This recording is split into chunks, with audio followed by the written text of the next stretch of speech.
Présentement, on est dans les rangs du Bic. C'est le premier rang qu'on croise là, en sortant du village. Joanne Dubé, de la ferme Eugénia, élève des vers de terre. Ça borne la rivière qui passe à travers le village. Puis c'est surtout des agriculteurs qui sont ici dans le coin.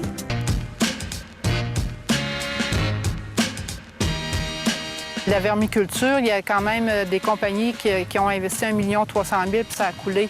Je produis plus qu'eux autres. Là. J'étais bien surpris parce qu'ils disaient que ça ne produisait pas hiver. Au contraire, moi, je suis débordée. Le ver de terre, lui, on l'appelle pas seulement parce qu'il vit dans la terre, c'est qu'il fabrique la terre. Fait que quand l'eau d'éjection arrive en contact avec l'oxygène, ça se minéralise automatiquement. Donc, c'est pas collant, c'est comme du minéral. Ça sent la terre, ça a la même texture que la terre. Puis les gens, ils rentrent ici l'hiver, là, puis ils trouvent que ça sent le sous-bois.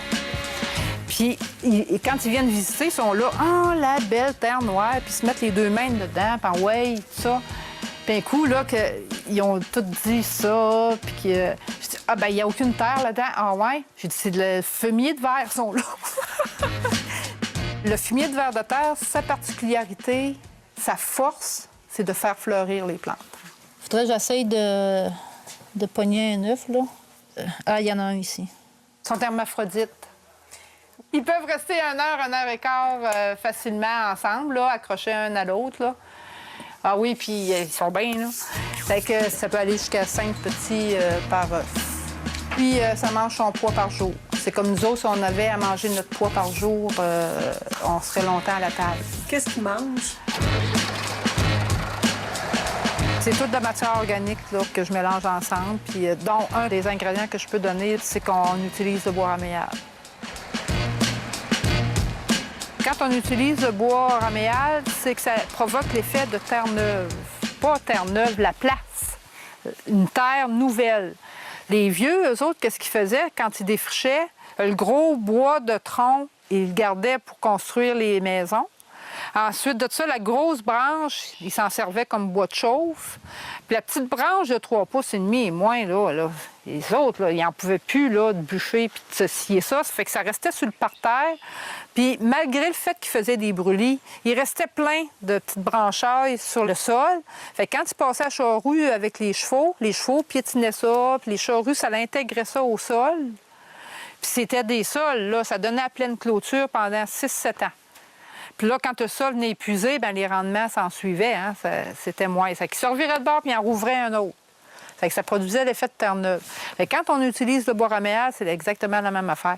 Tu triples le rendement dans la fraise, tu doubles le rendement dans la pomme de terre, tu as plus de matière sèche, donc les légumes se conservent beaucoup plus longtemps.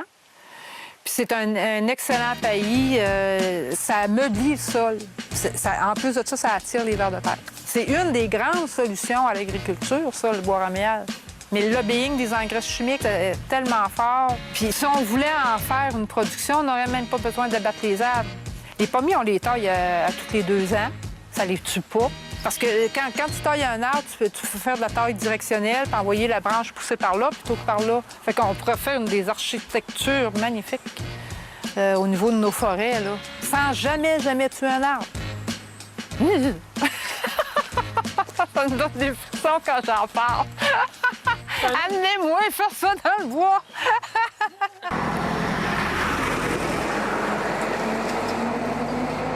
Moi et puis un de mes copains, on cherchait un terrain pour faire des expériences. Chaque fois que je passais devant cette ferme-là, là, je te dis, là, le poil me dressait sur le dos. Ça se faisait tout ça. Oh. Puis je disais, « Oh, la belle ferme! » Un dimanche, on est arrivé ici, puis on s'est informé à mon voisin pour avoir une petite parcelle de terre. Puis j'ai pris de l'information sur la ferme. Il dit, « Oh, il dit, t'as loué ou à vendre? » Yes! Je l'ai loué 1 an et demi. Puis la 2e année, j'ai acheté.